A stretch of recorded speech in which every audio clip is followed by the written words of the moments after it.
Hello students, आज हम अपनी वसंत की बुक का पाठ 7 पढ़ेंगे। पाठ का नाम है क्या निराश हुआ जाए और इस पाठ के लेखक हैं हजारी प्रसाद द्विवेदी। द्विवेदी जी ने ये पाठ एक निबंध के रूप में हमारे सामने प्रस्तुत किया है और इस पाठ में लेखक द्विवेदी जी ने समाज में आए दिन जो हम समाचार पत्रों में चोरी, डकैती, भ्रष्टाचार इस तरह के समाचार पढ़ते हैं, इस तरह की बातों को सुनकर जो हमारे मन में निराशा छा जाती है, हमारा जो मन निराश हो जाता है, उसकी तरफ ध्यान आकर्षित करवाया है। समाज में अच्छाइयाँ, बुराइयाँ दोनों तरह की बातें होती हैं। द्विवेदी जी ने बताया है कि समाज में न सिर्फ बुराइयाँ हैं, बुराइयों के साथ साथ कुछ अच्छाइयाँ भी हैं और जहाँ कुछ अच्छाइयाँ होती हैं समाज में, वहाँ कुछ न कुछ साथ में उसके बुराइयाँ भी हैं। तो इस पाठ में लेखक ने अपने जीवन की एक घटना का भी वर्णन किया हमारे सामने कि किस तरह उसने नष्ट होती हुई मानवता को देखा है और अच्छाई और बुराई दोनों का प्रतीक एक कहानी के रूप में हमारे सामने प्रस्तुत किया है। एक तो लेखक ने अपने जीवन की स्वयं सत्य घटना का वर्णन किया है और दूसरा उन्होंने एक बस कंडक्टर के साथ जो मानवता का व्यवहार दिखाया है उस पर वर्णन किया है। तो लेखक ने क्या निराश हुआ जाए इस पाठ का नाम रखा है कि वो हमें ये बताना चाहते हैं कि हमारे मन से क्या क्या निराश हुआ जा रहा है, क्या किस तरह की निराशा हमारे मन में छाए जा रही है। पाठ शुरू करते हैं। मैं आपके सामने पाठ पढ़ूंगी और पाठ को समझाऊंगी। पाठ का पीडीएफ आपको मिलेगा। पीडीएफ को आपने रीड करना है, चैप्टर को आपने पहले रीड करना है, उसके बाद उसके प्रश्न उत्तर करने हैं। वीडियो को पूरा सुना करो। आपके डाउट्स रह जाते हैं कि क्वेश्चन आंसर करने हैं, कौन से करने हैं, कौन से नहीं करने। तो क्वेश्चन आंसर्स वही करने हैं जिनके मैं आपके पास पीडीएफ में पिक सेंड करती हूँ। बुक में एक्स्ट्रा हैं, नहीं है, वो जब हम क्लास में मिलेंगे, डिस्कशन करेंगे, तब हम करेंगे। अभी आपको सिर्फ जितना मैं आपको पीडीएफ में भेजती हूँ उतना ही वर्क करना है। तो चलिए पाठ शुरू करते हैं। लेखक कहते हैं, मेरा मन कभी कभी बैठ जाता है। बैठने का मतलब है उदास हो जाता है, कि मेरा मन कभी कभी उदास हो जाता है। समाचार पत्रों में ठगी, डकैती, चोरी, तस्करी और भ्रष्टाचार के समाचार भरे रहते हैं। कहते हैं कि समाचार पत्रों में हर रोज़ ये चोरी, डकैती, भ्रष्टाचार इस तरह के ही समाचार भरे रहते हैं। आरोप प्रत्यारोप का कुछ ऐसा वातावरण बन गया है कि लगता है देश में कोई ईमानदार आदमी ही नहीं रह गया है। आरोप प्रत्यारोप का मतलब है कि एक दूसरे पर इतना आरोप प्रत्यारोप किया जाता है, आरोप लगाया जाता है, इतने एक दूसरे पर ऐसा एक दूसरे के साथ व्यवहार, विरोधी जैसा व्यवहार किया जाता है कि ऐसा लगता है कि देश में कोई ईमानदार आदमी ही नहीं रह गया है।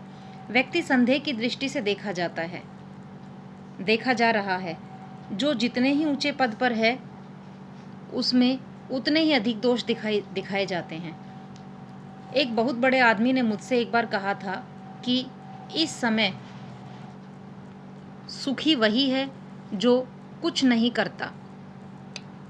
जो कुछ भी करेगा उसमें लोग दोष खोजने लगेंगे, उसके सारे गुण भुला दिए जाएंगे और दोषों को बढ़ा चढ़ाकर दिखाया जाएगा।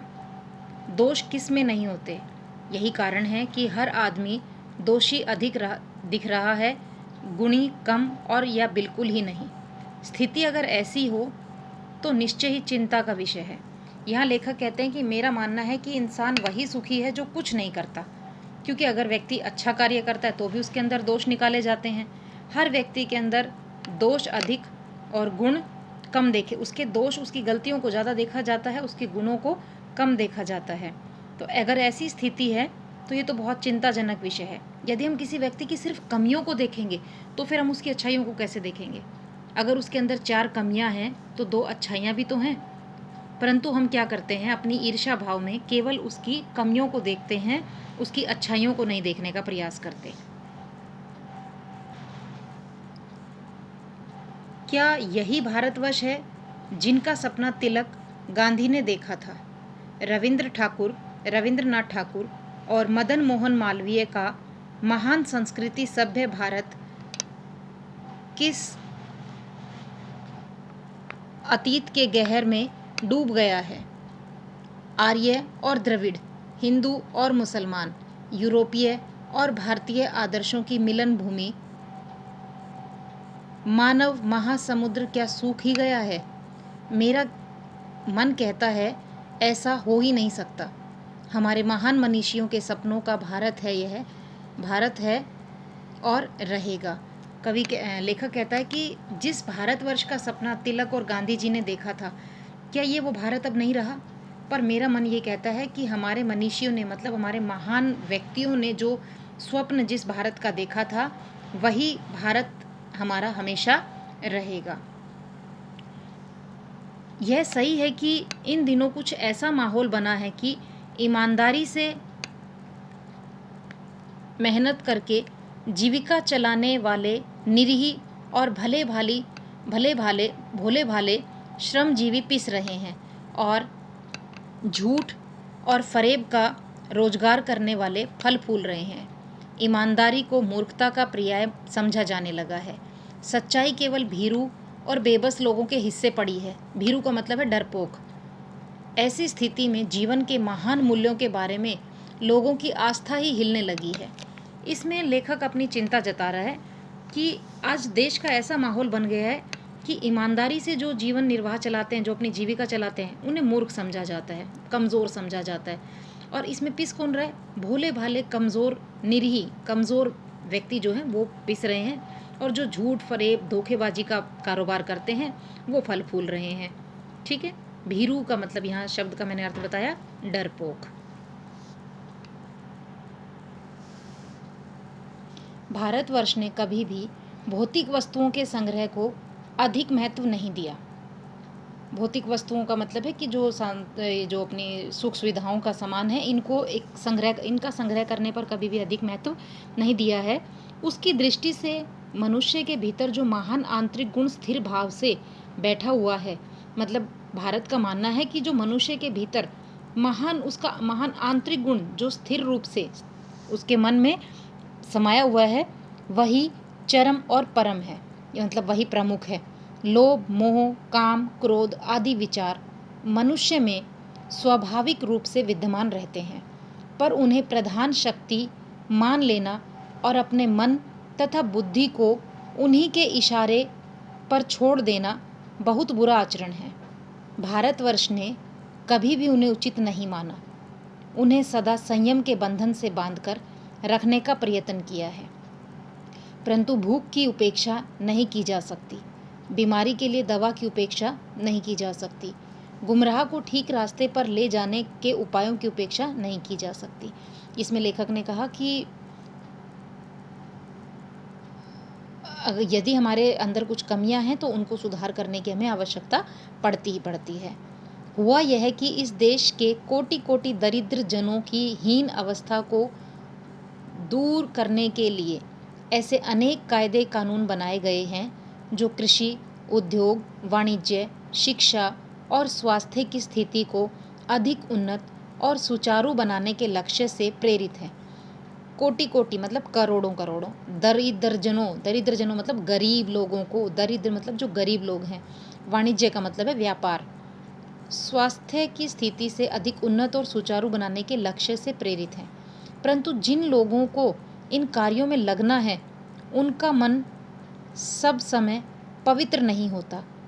प्राय वे ही लक्ष्य को भूल जाते हैं और अपनी ही सुख सुविधा की ओर ज़्यादा ध्यान देने लगते हैं। भारतवर्ष सदा कानून को धर्म के रूप में देखता आ रहा है। आज एकाएक कानून और धर्म में अंतर कर दिया गया है। धर्म को धोखा नहीं दिया जा सकता, कानून को दिया जा सकता है। यानी पहले भारतवर्ष में हमेशा जो कानून बन गया, यानी कि जो नियम बन गया कि भाई किसी का बुरा नहीं करना, किसी का हक नहीं लेना, अधिकार नहीं लेना, उसे धर्म का रूप माना जाता था कि हमारा धर्म है कि हम किसी के साथ गलत ना करें। परंतु और हम मतलब लोगों का मानना था कि कानून को धोखा दिया जा सकता है पर धर्म को धोखा नहीं दिया जा सकता।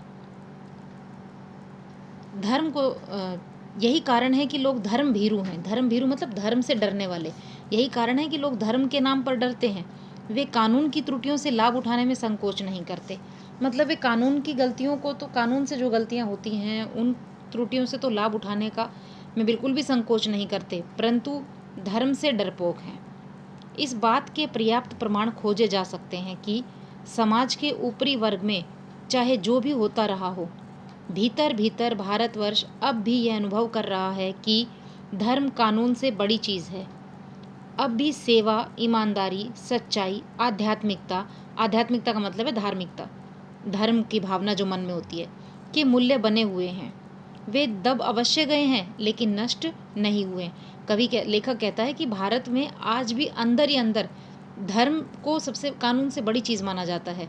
सेवा भाव, ईमानदारी, सच्चाई, आध्यात्मिकता यानी धार्मिक भावना, ये आज भी मनुष्य के मन में है।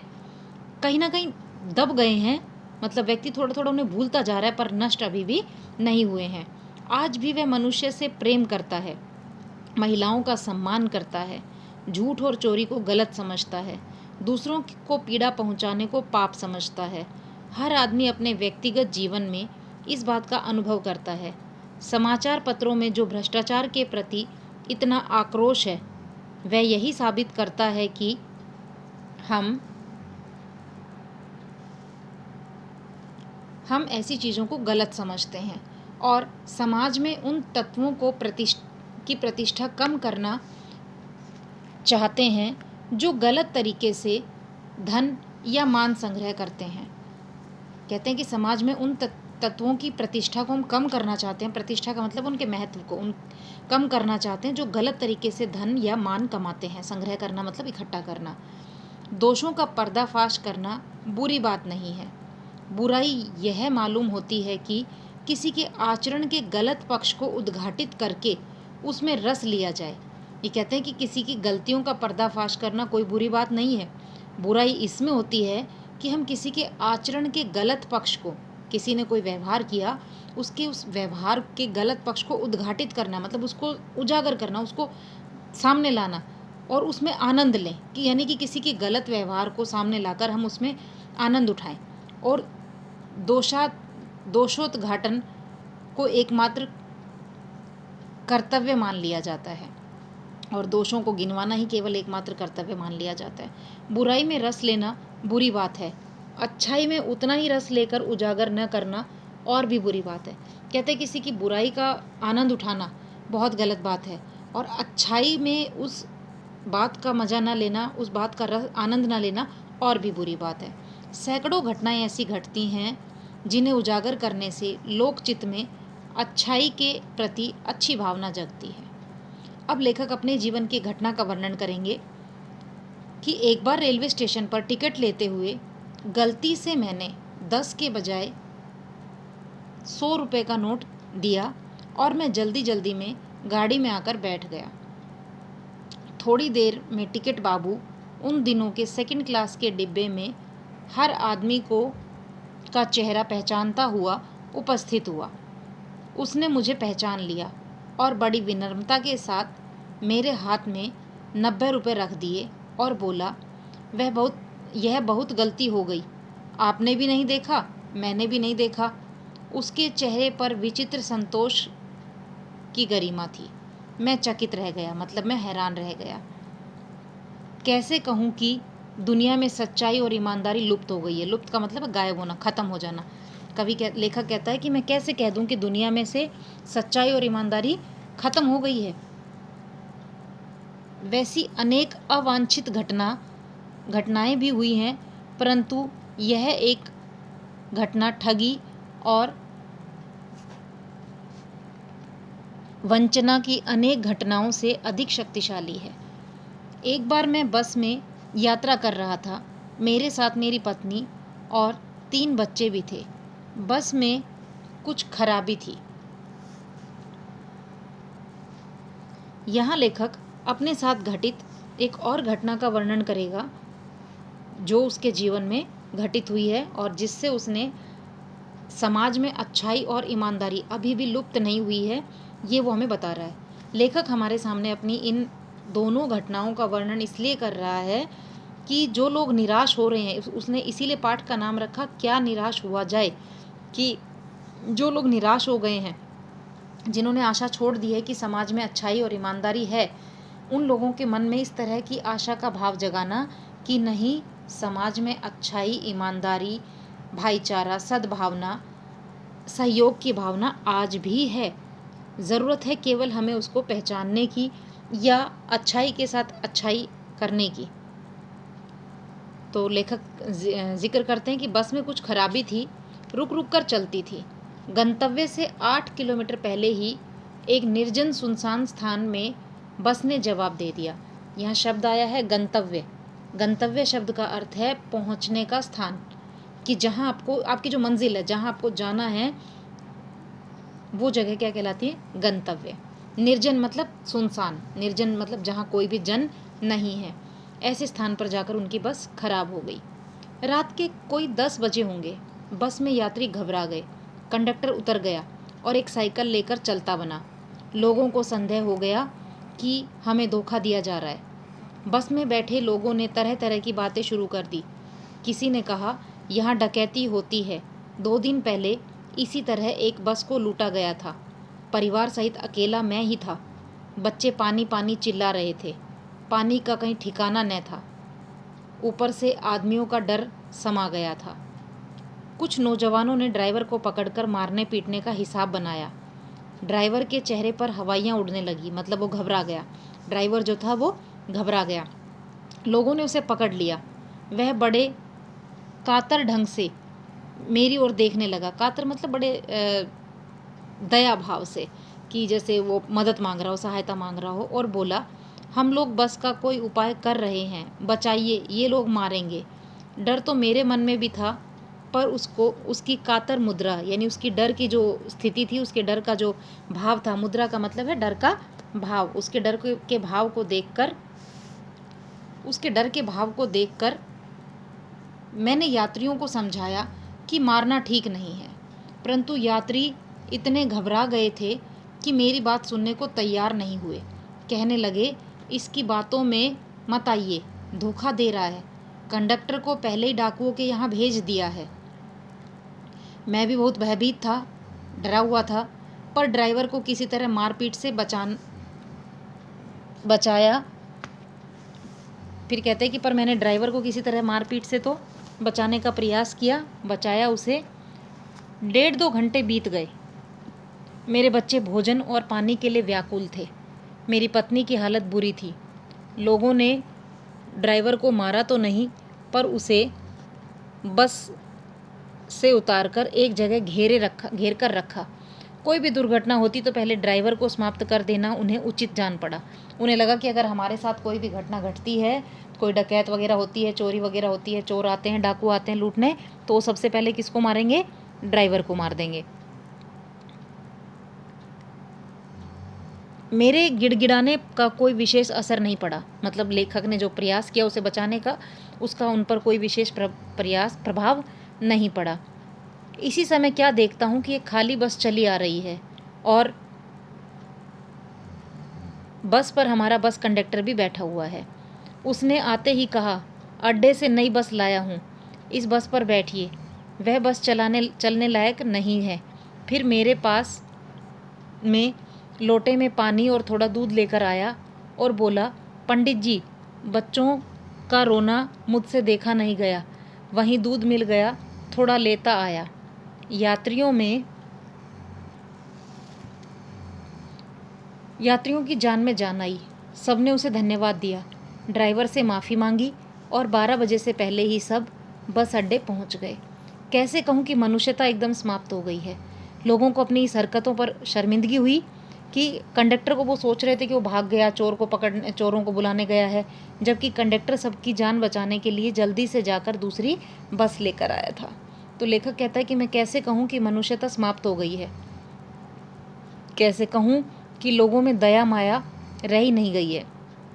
जीवन में जाने कितनी ऐसी घटनाएं हुई हैं जिन्हें मैं भूल नहीं सकता।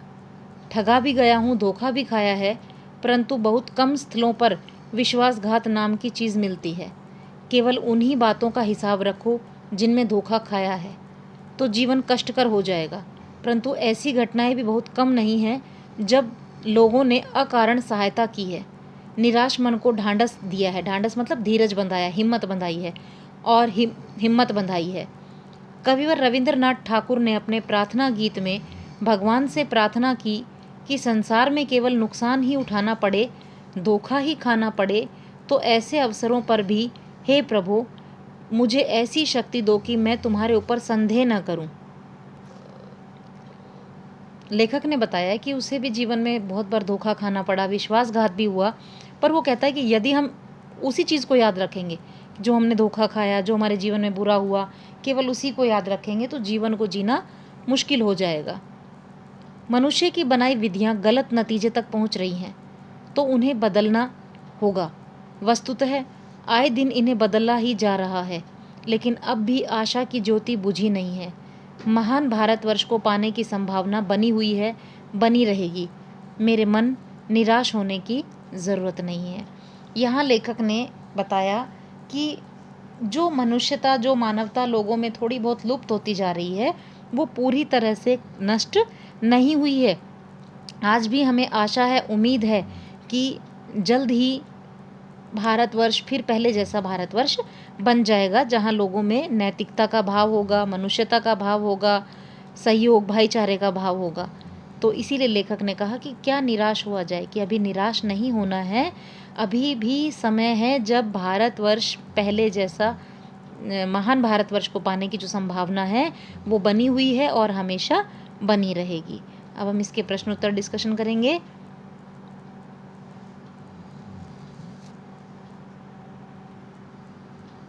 हमारा पहला प्रश्न है बच्चों, लेखक ने स्वीकार किया है कि लोगों ने उन्हें भी धोखा दिया है, फिर भी वह निराश नहीं है। आपके विचार से इस बात का क्या कारण हो सकता है? लेखक ने कहा कि उन्हें भी जीवन में धोखा मिला है, परंतु वो इस बात से निराश नहीं है। इसके क्या कारण हो सकते हैं? तो इसके निम्नलिखित कारण हो सकते हैं। पहला कारण तो ये कि लेखक केवल धोखे को ही याद नहीं रखता, कि वो केवल उन्हीं बातों का हिसाब नहीं रखता जिसमें उसने धोखा खाया है, ठीक है, वो भूल जाता है उन बातों को। लेखक को भी बहुत सी वे घटनाएं याद हैं जब लोगों ने बिना कारण के उनकी मदद भी की है। मतलब लेखक कहते हैं कि मैं केवल जीवन में उन्हीं घटनाओं को याद नहीं रखता जिसमें मैंने धोखा खाया है, मुझे वो घटनाएं भी याद हैं जब लोगों ने बिना कारण, बिना स्वार्थ के मेरी मदद की है, मेरी सहायता की है, तो मुझे वो बातें भी याद हैं। तीसरा कारण वो कहता है कि लेखक आशावादी विचारधारा वाला व्यक्ति है। वो आशावादी विचारधारा रखता है, उम्मीद है उसे अभी भी, और लेखक के साथ विश्वासघात बहुत कम हुआ है, और वो दूसरे व्यक्तियों में उनकी कमियों के साथ, उनकी गलतियों, उनके दोषों के साथ साथ उनकी अच्छाइयों को ज़्यादा देखते हैं, इसीलिए वो निराश नहीं होते। बेटा अगला प्रश्न ध्यान से सुनना है, क्योंकि अगला प्रश्न आपके करने का है। प्रश्न को ध्यान से पढ़ेंगे और प्रश्न का उत्तर आपको अपने शब्दों में अपने अनुसार लिखना है। समाचार पत्रों, पत्रिकाओं और टेलीविज़न पर आपने ऐसी अनेक घटनाएं देखी सुनी होंगी जिनमें लोगों ने बिना किसी लालच के कारण दूसरों की सहायता की हो या ईमानदारी से काम किया हो। ऐसे समाचार तथा लेख एकत्रित करें और कम से कम 2 घटनाओं पर टिप्पणी लिखें। ये काम आपको स्वयं करना है। आप न्यूज़पेपर वगैरह से कहीं सर भी, या आपके खुद के जीवन में ऐसी कोई घटना घटी हो जहां आपकी किसी ने मदद की हो, जहां आपको उसकी ईमानदारी, उसकी सच्चाई दिखाई देती हो, तो इस प्रश्न का उत्तर उसमें लिखना है। 10 से 12 लाइनों में अपना उत्तर लिखना है, यानी 2 नंबर के अनुसार 7, 8 या 10 से 10 8-10 लाइनें, 10 लाइनों तक आपको अपने प्रश्न का उत्तर लिखना है, खुद से लिखना है, ठीक है।